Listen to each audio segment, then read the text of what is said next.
Do you ever feel like economics is a foreign language? When you open a financial paper, you don't see human words. You see y equals c in parentheses, y minus t, plus I in parentheses, r, plus g. You see pristine supply and demand curves crossing. You see cold terms like utility maximization, market equilibrium, and Pareto efficiency. It feels more like math than life. It leaves no room for the chaos of your decision to buy a home, the panic of a market crash, or the moral anxiety of inequality. It is sterile. Do you feel excluded from the conversation about your own economic future simply because you don't speak that alien tongue? You should, and you can thank, in large part, one man, Paul A. Samuelson. In 1970, Paul Samuelson, the boy wonder of American economics, received the second Nobel Prize. His citation was not for a single discovery, like Tinbergen and Frisch. His was far more fundamental, for the scientific work through which he has developed static and dynamic economic theory and actively contributed to raising the level of analysis in economic science. Raising the level of analysis. It sounds harmless. What does it mean?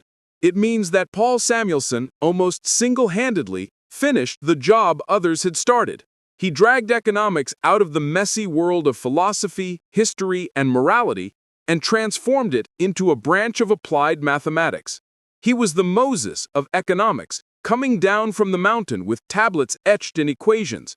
He was their Lao Tzu, who declared, if an economic theory cannot be expressed in math, it is not a theory, it is merely cocktail party chatter. Before Samuelson, the great economists were writers. Adam Smith, Karl Marx, John Maynard Keynes. They wrote sweeping philosophical essays on human nature, the wealth of nations, on animal spirits. After Samuelson, the great economists were mathematicians. He didn't just win the Nobel. He redefined the rules on how you win one. He built the church of mainstream economics, and he was its first high pope. And here is the frightening part. His biggest impact wasn't his academic papers read only by professors. His biggest impact was his textbook, his 1948 Economics, which taught tens of millions of future leaders, CEOs, journalists, and politicians how to think. You do not just live in an economy. You are living inside Paul Samuelson's blueprint, and most of us don't even know we're speaking his language. His story is the story of the absolute power of defining the terms, of how one man, by changing the language, changed how the entire world sees money, markets, and the role of government. To understand Paul Samuelson, you must understand the chaos he was born to conquer. If Tinbergen and Frisch, the 1969 winners, were the hurried firefighters building the first pumps, economic models, to fight the blaze of the Great Depression, they were still working in a burning house with no blueprints. The economics profession of the 1930s and 40s was not a discipline, it was a war of tribes. In one corner, you had Marxists declaring capitalism inherently rotten and destined for collapse. In another, you had the Austrians, like Friedrich Hayek, a future Nobel winner, who warned that any government intervention, even Tinbergen's models, was the first step on the road to serfdom. And in the center, the new savior, John Maynard Keynes. Keynes's theory that government should spend to save the economy had won the political day. But his book, The General Theory, was a mess. It was brilliant, contradictory, and written in vague philosophical prose you could interpret 100 different ways. Politicians loved Keynes, but scientists were baffled. How do you turn animal spirits into an equation? The world was at a crossroads. The Cold War was beginning. This was no longer an ivory tower debate. This was an existential fight for the future of humanity. Capitalism, messy, uncertain, fresh from the Depression, versus communism, planned, ruthless, and theoretically coherent. The West desperately needed an answer. It needed a science of capitalism. It needed someone to make sense of the mess, to prove that free-ish markets were not just morally better, but scientifically efficient. And into this stepped Paul Samuelson. He was a prodigy, a terrifying intellect, A graduate of the University of Chicago at 20, he arrived at Harvard and viewed the state of economics with the disgust of a pure mathematician. He saw his professors talking and debating theories that no one could prove or disprove. He saw it as a waste of time. In 1947, he published his doctoral thesis, Foundations of Economic Analysis. It was a thunderbolt. Samuelson did what no one had dared before. He declared that all of economics, from the behavior of a housewife deciding between apples and oranges, to a corporation's decision to build a factory, to the government's tax policy, were just special cases of a single mathematical problem: constrained optimization. It's a cold phrase, but it changed everything. "Don't tell me about your fears or hopes," he was saying. "Tell me what you want to maximize: utility, profit, and what your budget is: scarcity." If you could write it as an equation, it was science. If you couldn't, it was literature. This wasn't just a method, it was a purge.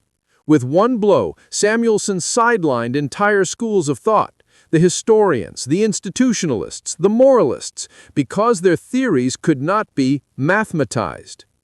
He had found the common language, and that language was calculus. And then he made his second move of genius.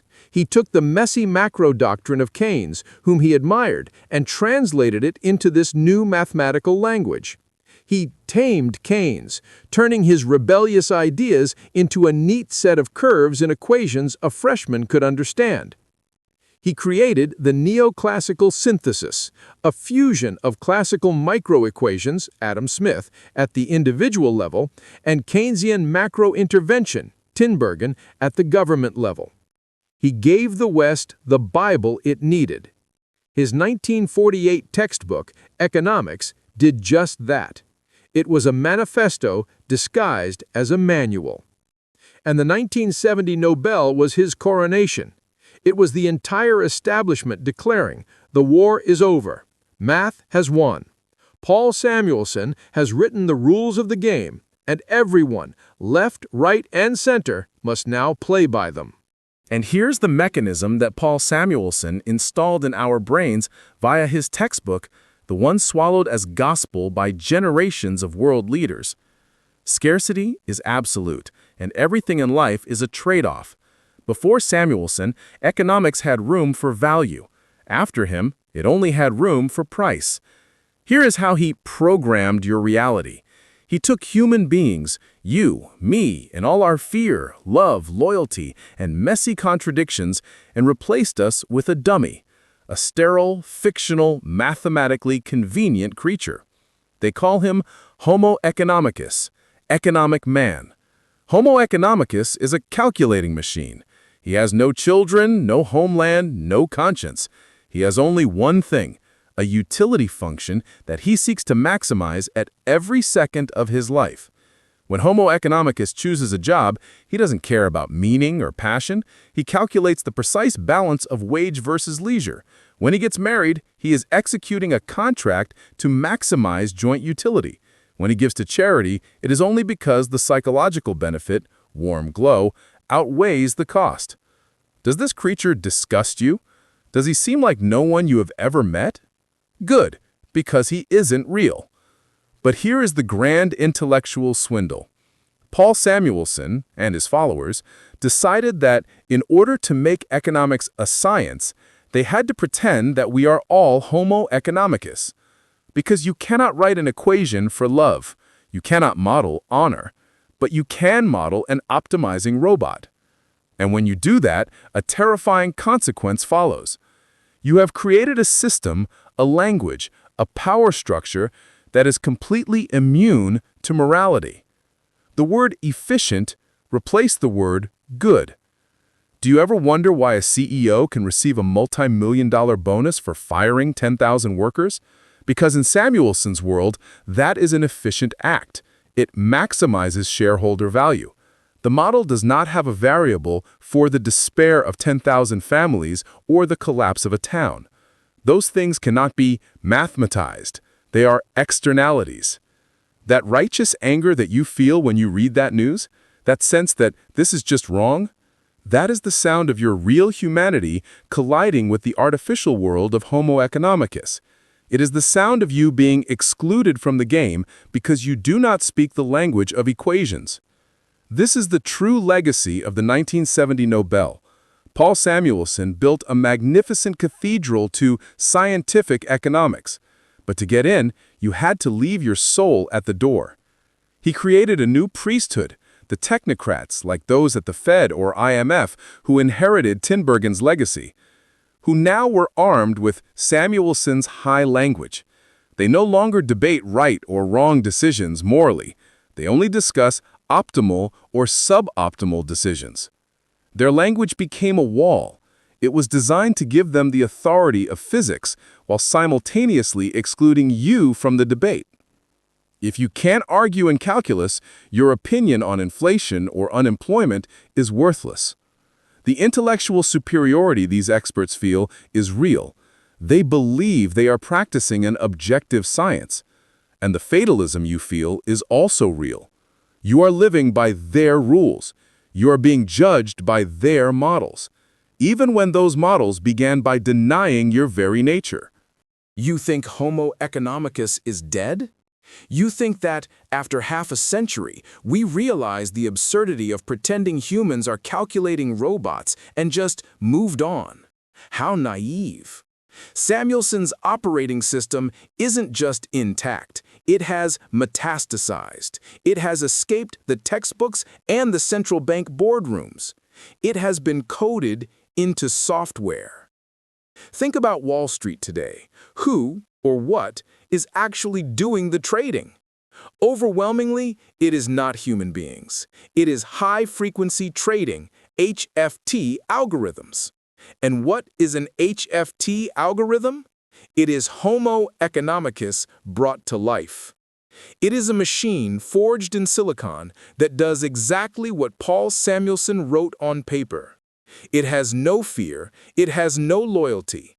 It does not care if the company whose stock it is trading is curing cancer or poisoning rivers. It has only one goal: profit maximization.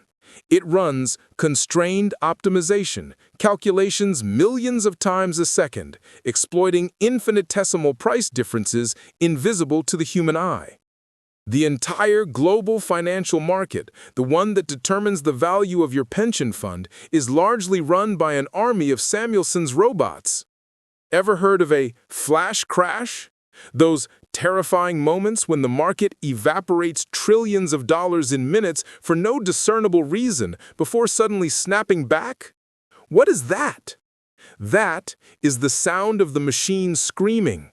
It's the moment when these Homo Economicus robots, all running the same cold optimization logic, calculated that the only rational move was to sell everything instantly.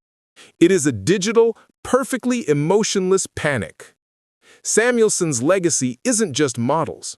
It's a market built in the image of those models, one that is increasingly detached from human reality. But it's not just Wall Street. It's Washington. It's Brussels. It's in every policy discussion. Why are we failing so catastrophically to deal with climate change? Because we are trapped in Samuelson's language. We cannot talk about it as a moral issue, a sacred duty to not destroy the planet for our grandchildren.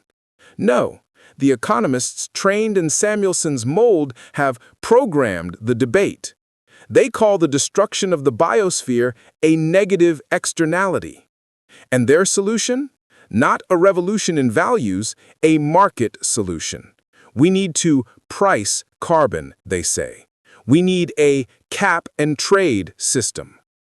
Listen to the cold absurdity of that. We are trying to put a price on the existence of coral reefs.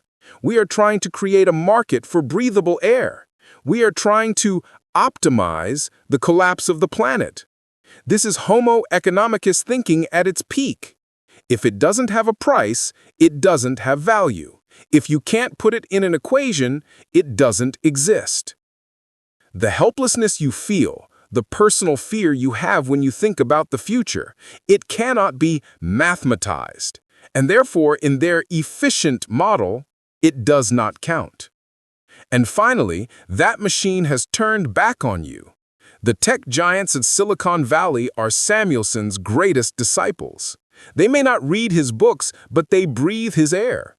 What is a Facebook or Google algorithm? It is a giant utility maximization engine. It's not maximizing your utility, it's maximizing a much more valuable commodity, your attention. You are not a customer. You are a bundle of revealed preferences to be fed into an optimization model. The algorithm does not care if the content it shows you is true or false. It does not care if it makes you angry or lonely or polarized. It cares about one variable. Did you click? Did you stay? If outrage keeps you engaged 5 seconds longer than a beautiful photo, it will feed you outrage. It has optimized you. This is the modern legacy of Paul Samuelson. From an innocent academic assumption, let's just assume humans are rational optimizers. We have built a practical world that actively forces us to become that simplified, robotic version of ourselves. That feeling of being flattened, of being misunderstood, of being turned into a profile or a demographic, it's real. It is Samuelson's machine looking at you and it cannot see you. It only sees the dummy it was programmed to see. Paul Samuelson was a towering intellect, perhaps the most influential economist of the 20th century. He won every conceivable award, advised presidents, and shaped the minds of generations. He died in 2009, just after the optimal machine he helped build had spectacularly detonated in the global financial crisis. The irony is cruel. Like Tinbergen and Frisch before him, Samuelson was not a man of malice. He was an intellectual giant, driven by an understandable obsession: certainty. He saw a world torn apart by chatter, by the hollow ideologies of fascism and communism, by vague economic theories that couldn't be proven. He craved truth. He believed that if he could put economics on the same solid, unshakable bedrock of mathematics, just as Einstein had done for physics, he could save the world from its own irrationality. He wanted to turn economists from storytellers to scientists. And the 1970 Nobel Prize was the validation of his dream. It sent the world a message. Economics is a science.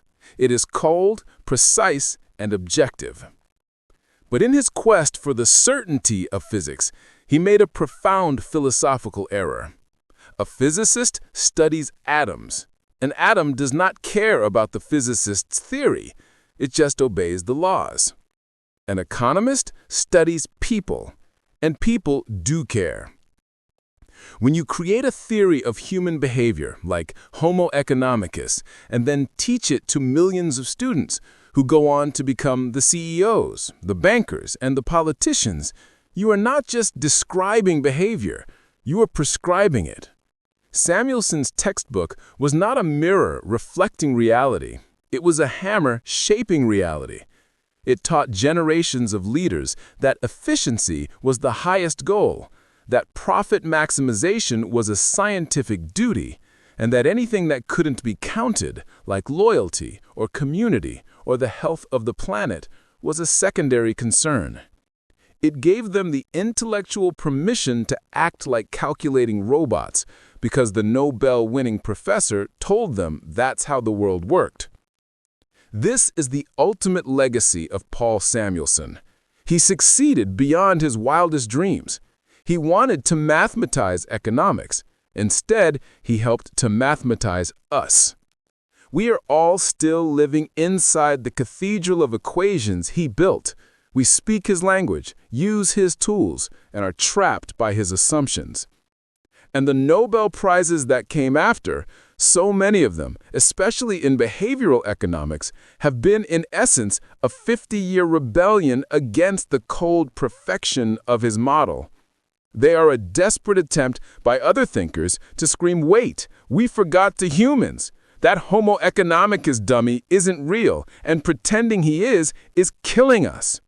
The 1970 prize honored the man who made economics a science, but it left a lingering question for the rest of the century. What good is a science of human beings that has no room for humans?